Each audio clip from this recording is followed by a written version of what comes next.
चैत्री पूर्णिमा के दिन श्री हनुमान जी महाराज का प्रागट्य हुआ।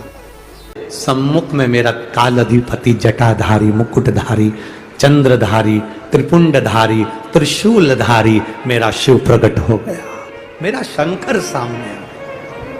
अंजना, तेरा विश्वास मेरे प्रति बहुत है, क्या चाहिए बोल।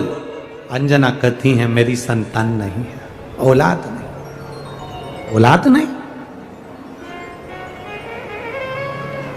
पर अंजना, तेरे भाग्य में संतान का सुख नहीं। अंजना, तेरे भाग्य में संतान का सुख नहीं। अंजना माता ने कहा मैं बैकुंठ लोक गई, वहां पर भी ये सुनने को मिला। मैं ब्रह्म लोक गई, वहां पर भी ये सुनने को मिला। मैं इंद्र लोक गई, वहां पर भी ये सुनने को मिला। इसलिए मातंग बाबा के कहने पर मैंने आपकी आराधना करी है और मैंने सुना है देवता देते हैं पल्ला झाड़ कर और महादेव देता है छप्पर फाड़ कर। आप मुझे दोगे, ये मेरा विश्वास करता है, भरोसा करता है, ये मेरा भरोसा करता है, आप दोगे। और शिव जी कभी थोड़ा बहुत नहीं देते। भगवान कृष्ण के घर में जब औलाद नहीं हुई, भगवान कृष्ण के घर में जब संतान नहीं हुई, तब गर्गाचार्य बाबा के कहने पर अपनी रानियों के साथ बैठकर 11-11 दिन तक अनुष्ठान करे तो भगवान शंकर ने एक एक रानी को 11-11 संतान दी।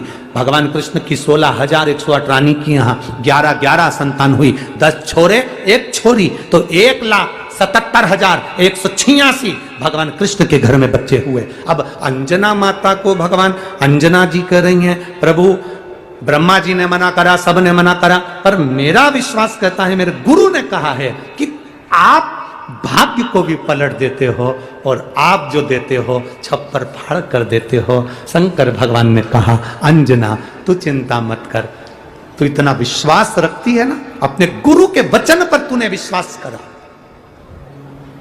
शिव महापुराण के वचन पर जो विश्वास करता है, शंकर भगवान की बताई हुई बात पर जो विश्वास करता है, शिव पुराण के वचन पर जो विश्वास करता है। कई लोग ऐसे भी मिलेंगे, सुन लेते हैं, हाँ क्या होगा जल चढ़ाने से, क्या होगा बेलपत्री के नीचे जाने से, क्या होगा बेलपत्री के नीचे दिया लगाने से, क्या होगा शंकर भगवान को बेलपत्री पर शहद लगाकर चढ़ाने से, क्या होगा चावल का दाना चढ़ाने से, क्या होगा दुर्वा चढ़ाने से। ये पत्र आधे से ज्यादा तो हम पढ़ भी नहीं पाते और आपके ही नगर के पत्र आपको ही छोड़कर जाएंगे। तभी इनका स्मरण करिएगा कि क्या होता है शंकर की कथा पर विश्वास करने पर शिव क्या दे देता है। यह अंजना माता से भगवान शंकर कह रहे हैं, तुमने मातंग ऋषि का कहना माना, इसलिए तुम्हारे यहां संतान जरूर होगी। मैं स्वयं अपने तेज को पवन देव के माध्यम से तुम्हारे गर्भ में भेजूंगा और तुम्हारे गर्भ से जो संतान उत्पन्न होगी उसका नाम हनुमान होगा। हनुमान। पर अंजना सुनो, अंजना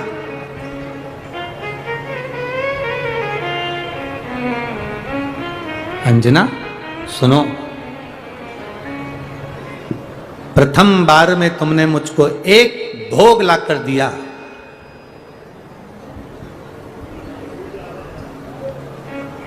56 भोग में से प्रथम भोग मुझे लाकर दिया और आखिरी के 5 भोग रह गए थे। इसलिए अंजना तुम चिंता मत करना, तुम्हारे गर्भ से भी केवल एक पुत्र नहीं, तुम्हारे गर्भ से 6 पुत्रों का भी जन्म होगा। और समय आया और उस समय के अंतर्गत मां के सुंदर आनंद से पवन तनय संकट हरन मंगल मूर्ति रूप राम लखन सीता सहित हृदय बसौ सुर। शिव के एक अंश मात्र, शंकर का एक स्वरूप माता अंजना के गर्भ में पहुंच गया।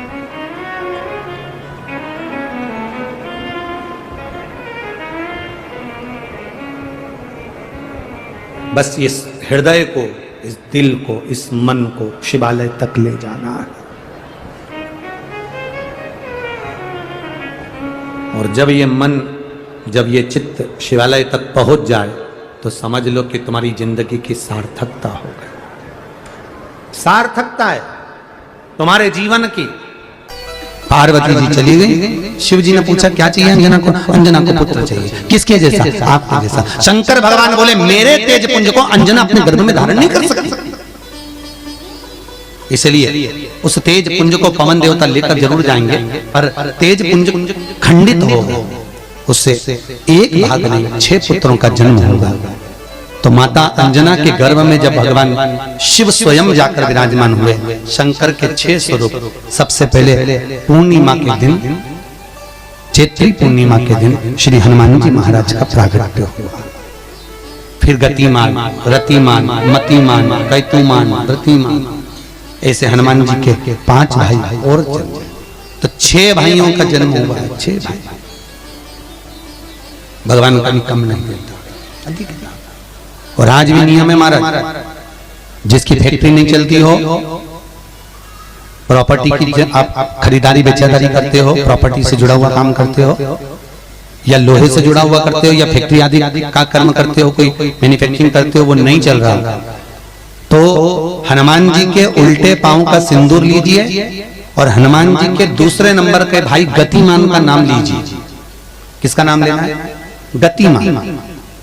गतिमान का नाम लेकर फैक्ट्री के बाहर या फैक्ट्री पर एक स्वस्तिक का निर्माण कर दीजिए, हनुमान जी के उल्टे पांव के सिंदूर और गतिमान का नाम लेकर। कभी आपकी फैक्ट्री कोई काम नहीं निकालेगी, उन्नति की ओर ही निकल जाएगी, कभी घाटे की ओर नहीं जाएगी। गतिमान का नाम, रतिमान, केतुमान, मतिमान, ये जितने भी नाम है हनुमान जी के भाइयों के, ये सब कल्याण करते हैं। एक एक नाम कल्याण करते हैं हमारे, एक एक।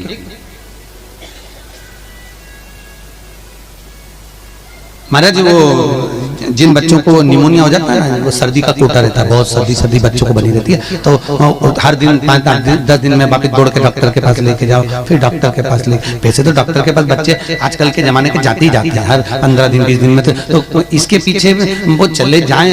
एक हास्य व्यंग में हमसे पूछा किसी ने, महाराज जी आज के बच्चे बार बार हॉस्पिटल डॉक्टर क्यों जाते हैं? तो हमने कहा देखो भैया, बच्चा जहाँ जन्म लेता है उनसे प्रेम ज्यादा होता है। पहले नानी के घर में पैदा होता था, इसलिए नानी के घर ज्यादा जाता था। दादी के घर में ज्यादा पैदा होता था, इसलिए दादी के घर ज्यादा जाता था। आज के बच्चे हॉस्पिटल में ज्यादा पैदा होते हैं, इसलिए हॉस्पिटल ज्यादा घूमने जाते हैं। ये हास्य। पर यदि बच्चे को सर्दी ज्यादा होती है, निमोनिया ज्यादा होता हो, ठंडा का कोटा ज्यादा रहता हो, तो पीपल के 5 पत्ते महाराज उस पर घृत लगाकर हनुमान जी के तीसरे नंबर के भाई व्रतिमान का नाम लेकर, व्रतिमान का नाम लेकर बच्चे की छाती पर एक वस्त्र से उसको बांध दीजिए, रात्रि भर बंधे रहने दीजिए महाराज। और बांधना कौन से दिन है? 12 तिथि को, बस एक बार बांधना, उसके बाद सर्दी का कोटा नहीं रहता महाराज, बच्चा स्वस्थ अपने आने में। हनुमान जी महाराज के जितने भी भाई हैं, सबका आनंद सुख चरणारविंद का सुख देने वाला भगवान श्री हनुमान जी महाराज चैत्र की पूर्णिमा के दिन प्रकट होते हैं। महाराज पवन तनय संकट हरन मंगल मूरत रूप, राम लखन सीता सहित हृदय बसौ सुर। श्री हनुमान जी महाराज का प्रागट्य होता है, चारों तरफ सुख ही समाहित हो जाता है, आनंद ही आनंद स्थापित हो जाता है चारों। अब दोनों में अंतर देखिए। हनुमान जी की जब स्तुति गाई जाती है तो बोला जाता है विद्यावान गुणी अति चातुर। फिर से बोलो एक बार लाइन से, विद्यावान गुणी अति चातुर। हनुमान जी विद्यावान थे और लंका का राजा रावण विद्वान था।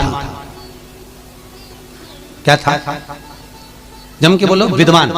ये विद्यावान, वो विद्वान। तो एक प्रश्न सामने खड़ा होता है कि विद्यावान और विद्वान में क्या अंतर है? हनुमान जी विद्यावान गुणी अति चातुर, रावण विद्वान, तो दोनों में अंतर क्या है? विद्वान ये भी विद्वत्ता से विद्वत्ता, वो भी पढ़ा लिखा, ये भी पढ़ा लिखा। अष्ट सिद्धि नवनिधि उनके पास में, इसके पास। तो फिर अंतर क्या है? तो शिव महापुराण की कथा कहती है, जिस व्यक्ति को पढ़ कर विद्या अर्जन कर कर कर खूब पढ़ाई करते करते करते करते करते करते अच्छा पद जब मिल जाता है और उसको जब अहंकार आ जाता है तो वो विद्वान हो जाता है। और जिसको पढ़ पढ़ कर खूब अच्छी सिंहासन भी मिल गया उसके बाद भी उसका चित्त वृत्ति नम्र होता चले जाता है तो वो विद्यावान हो गया। विद्वान में अहंकार है, विद्यावान में नम्रता है। बहुत ध्यान देना हमारा। कई लोगों को पढ़े लिखे थे अब टू डेट बन के हमारे बराबर कोई अहंकार आ गया, मतलब तुम विद्वान हो, बहुत विद्वान हो, मना नहीं है, तुम्हारे में विद्वत्ता की कमी नहीं है, सारे वेद पुराण शास्त्र सब तुम्हारे में भरे हुए हैं, सारी पढ़ाई लिखाई तुमने भरी हुई है, तुम बहुत विद्वान हो।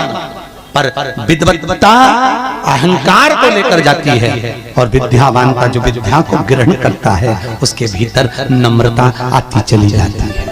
नम्रता, कोई कोई व्यक्ति ऐसा होता है जिसके पास भगवान पैसा खूब देता है तो उसको नम्रता देता है, खूब नम्रता, इतना प्रेम से बोलेगा, इतना मीठा बोलेगा, और बोले साहब और मेरे लिए कोई सेवा हो तो बता दो, और बोलिए साहब, इतनी नम्रता। और किसी किसी के पास में अहंकार इतना ज्यादा आ जाता है धन के साथ में कि वो किसी गिनते ही नहीं, बिल्कुल ऐसा लगे जैसे भेरू पे सिंदूर चढ़ा, एकदम गिनते। तो दोनों में अंतर है, दो। नम्रता अगर आपके भीतर पढ़ाई लिखाई के साथ में विद्या के साथ में आ रही है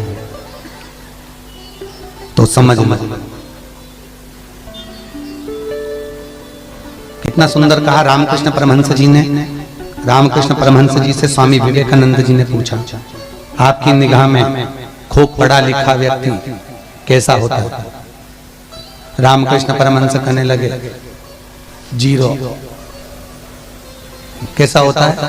शून्य। स्वामी विवेकानंद ने फिर रामकृष्ण परमहंस से पूछा, आपकी दृष्टि में बहुत पढ़ा लिखा बहुत पैसे वाला धनपति व्यक्ति कैसा होता है?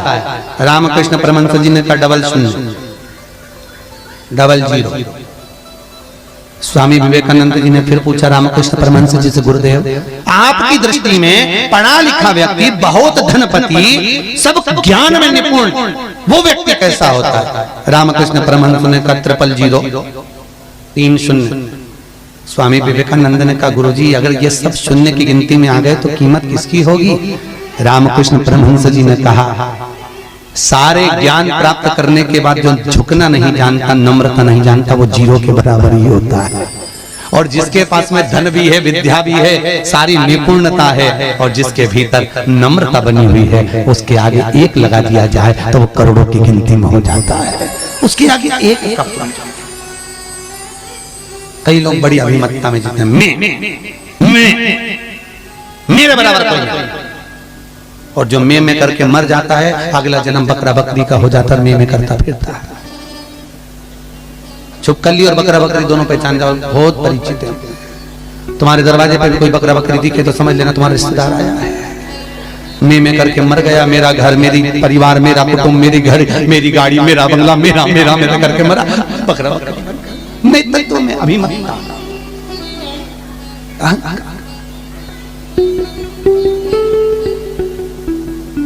गुरु नानक देव जी महाराज का शब्द याद करो, कुछ भी मेरा नहीं है, सब कुछ तेरा, सब कुछ तेरा।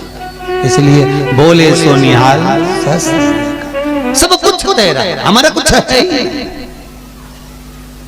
हमारे भीतर कुछ है तो वो परमात्मा। हनुमान जी महाराज प्रकट हुए और अष्ट सिद्धि, कितनी? अष्ट सिद्धि, नवनिधि, कितनी निधि? 9 निधि हनुमान जी के पास में थी। अष्ट सिद्धि 9 निधि, और उस 9 निधि में सबसे ज्यादा सुंदर निधि जो दुनिया के हित की है वो है नील निधि। कौन सी निधि? 9 निधि में से एक निधि का नाम है नील निधि।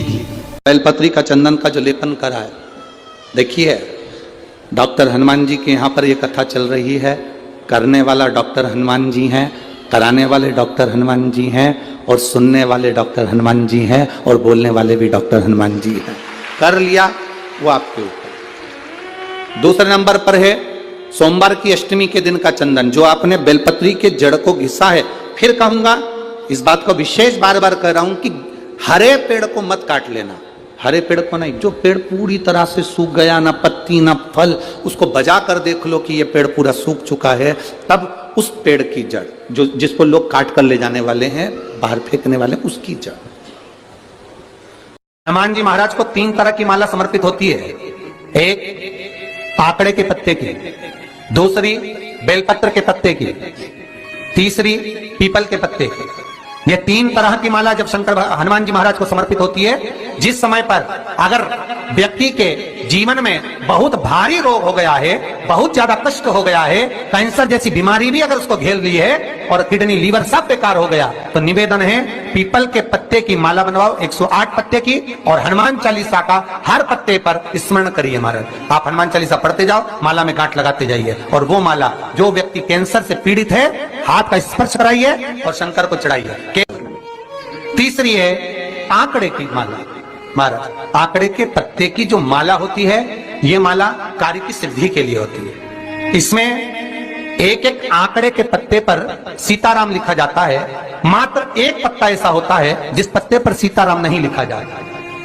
108 पत्ते में से एक पत्ता, बस उस पत्ते को हथेली में रखकर उल्टा हाथ आपको रखना है और अपनी कामना कर कर उस पत्ते को बांध देना है। ये जरूरी नहीं है कि 25 के बाद बांधो, 50 के बाद बांधो या 100 के बाद बांधो, आपकी मर्जी पड़े। उस खाली पत्ते को कहीं पर भी बांध दीजिए और उस माला को अपनी कामना कर कर श्री हनुमान जी महाराज को समर्पित कर दीजिए महाराज। इसके लिए कोई तिथि, कोई दिन, कोई वार निश्चित नहीं है।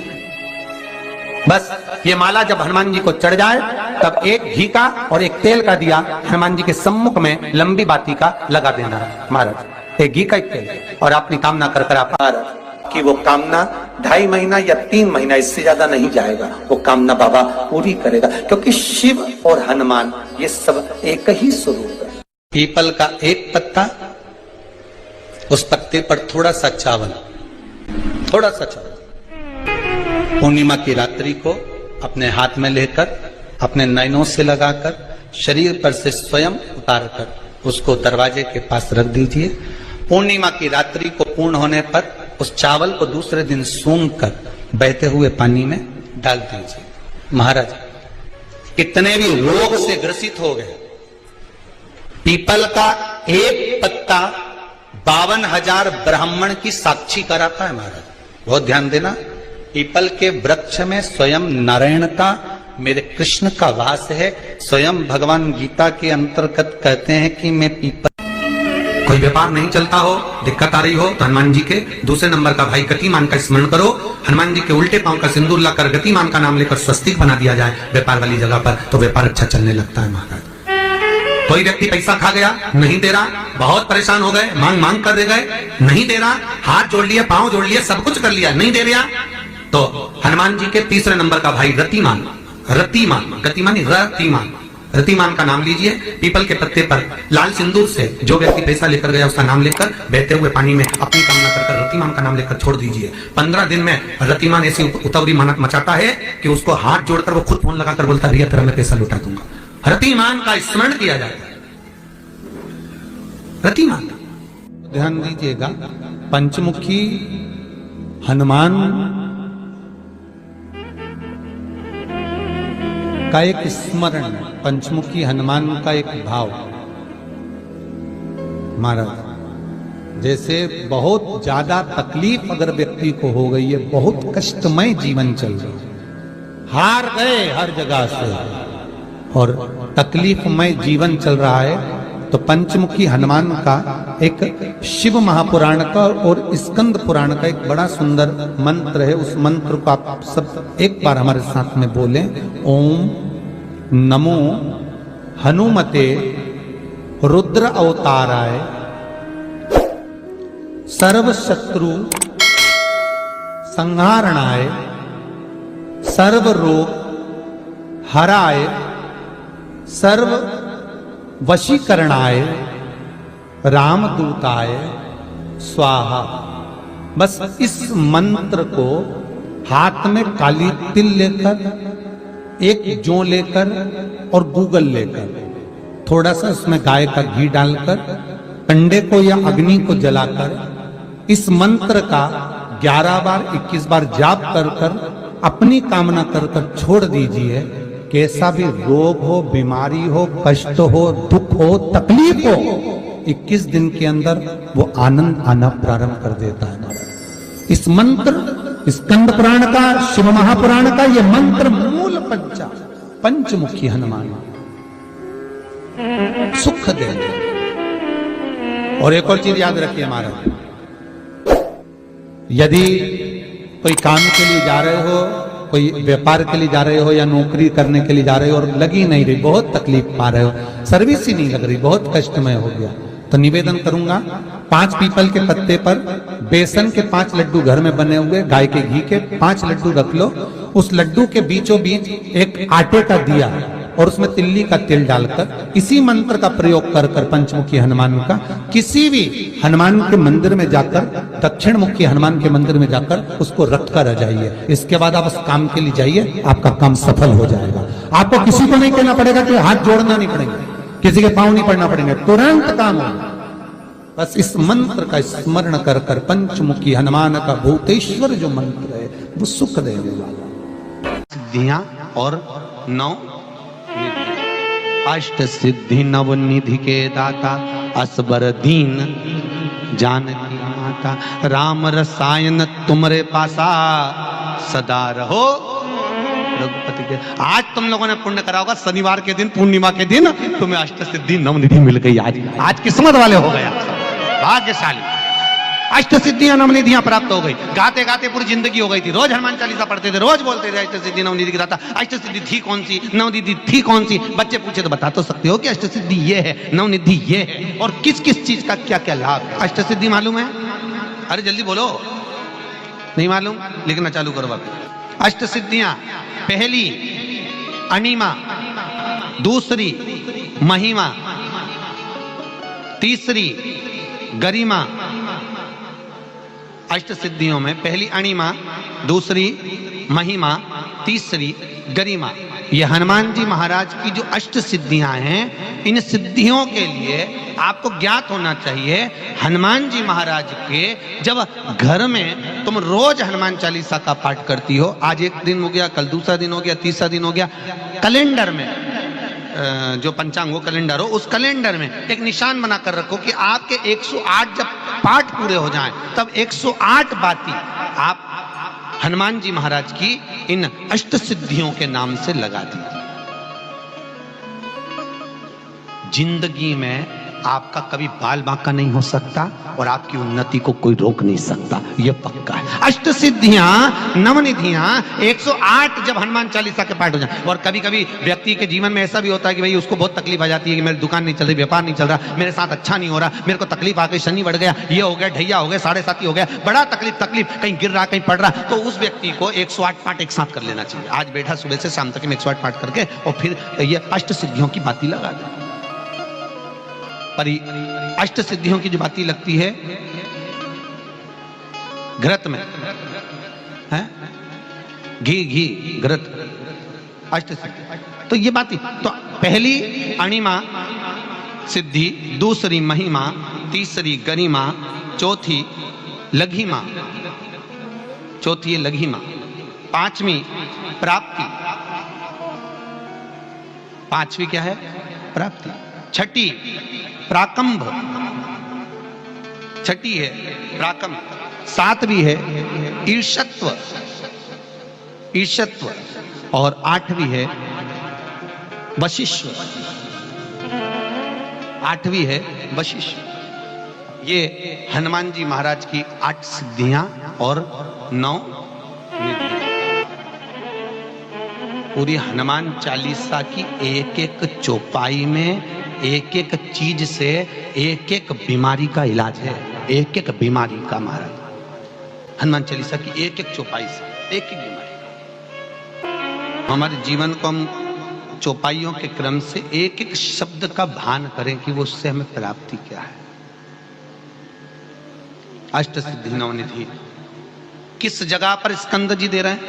नवनिधियां जहां पर सेतु बंद हुआ, जहां पर सेतु, तो आप रामेश्वर जाएं, पुराने डाकघर के पास में आज भी 9 शिलाएं नवनिधि के लिए स्कंद देव ने वहां विराजमान करी थी, वहीं हनुमान जी महाराज ने जलपान करा था। वो स्थान आज भी विराजित है। आज पुराने गांव